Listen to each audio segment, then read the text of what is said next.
Okay, has this ever happened to you? You work so hard, you scrimp and you save, and you finally hit that big goal, $10,000 sitting in your bank account.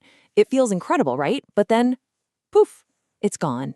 A car repair here, a we deserve it vacation there, and before you know it, you're right back where you started, wondering how it all disappeared so fast. So let's just imagine you're at that milestone right now. You've officially hit 5 figures in savings. The big question is, what's your very next move? Because believe it or not, what you do in this specific moment is way more important than you think. Now, that sounds pretty dramatic, doesn't it?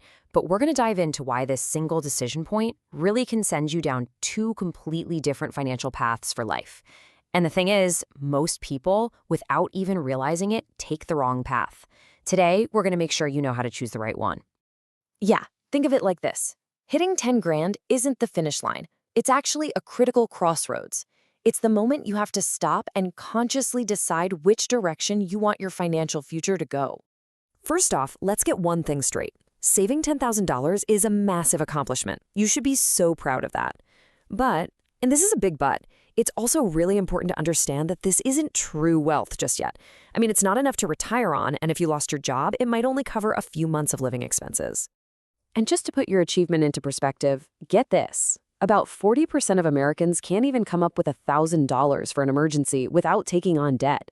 So by saving $10,000, you've already launched yourself way ahead of so many people. You've proved you can do it. And that brings us to the most crucial mindset shift of all. This money is not a prize you've won to go spend. Think of it as the concrete foundation. It's the solid base you need to start building a real, lasting financial house on top of. It's a tool, not a trophy. So, if it's that simple, why do so many people get stuck? Well, they fall into this predictable and frankly demoralizing cycle. Let's break down exactly how that hard-earned cash seems to just evaporate.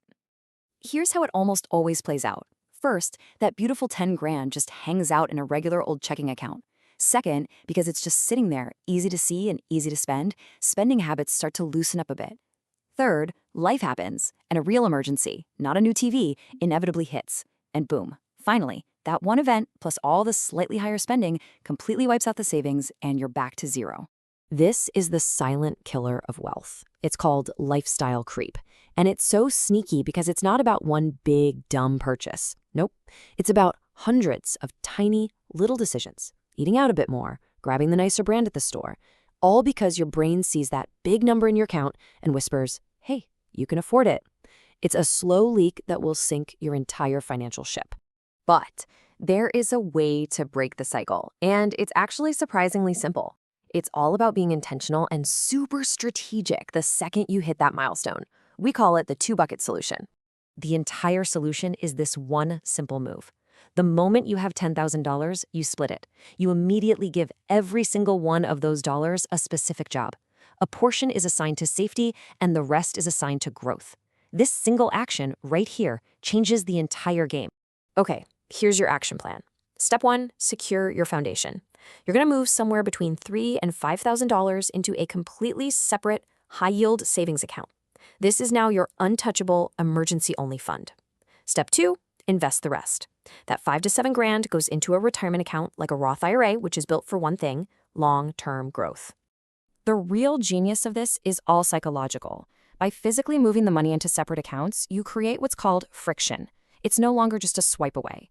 It takes a day or two to transfer that emergency money back into your checking account, and that tiny delay, that's often all it takes to stop you from making an impulse purchase. You're basically protecting your money from yourself. And this really highlights the two totally different jobs your money has. Bucket number 1, the emergency fund, is for saving. Its only goal is safety and being there when you truly need it. Bucket number 2, the Roth IRA, is for investing. Its goal is growth and letting your money make more money over time. You absolutely need both. So why a Roth IRA? Because it is one of the most powerful wealth-building tools out there for regular people. Inside this account, you can invest in something simple like a low-cost index fund, which is basically like owning a tiny slice of the whole stock market. But here's the best part. All the growth that money ever makes is 100% tax-free. Over decades, that can literally save you tens, even hundreds of thousands of dollars in taxes. All right, so you've split your first 10 grand. You're done, right? Not quite. This last step is the secret sauce. This is what turns a one-time smart decision into a lifelong automatic system for building wealth. You gotta remember this. Motivation is what got you to this point. It's what helped you save that first 10,000. But motivation fades. It gets tired. It disappears when life gets messy. A system, on the other hand, just runs. It works in the background building your wealth whether you feel like it or not. And this system is so simple. The day your paycheck hits your bank, you set up automatic transfers. A little bit goes to top off your emergency fund, another chunk goes straight into your investment account. And then you just live on whatever is left over. It's called paying yourself first, and automation makes it effortless. So, to recap, here's the entire playbook.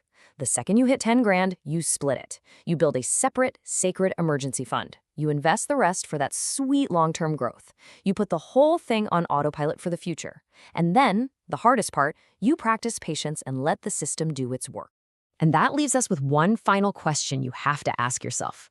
Are you going to treat this $10,000 like a finish line? A temporary prize to be spent? Or is this your starting line for a lifetime of building real, lasting wealth? The choice is entirely yours.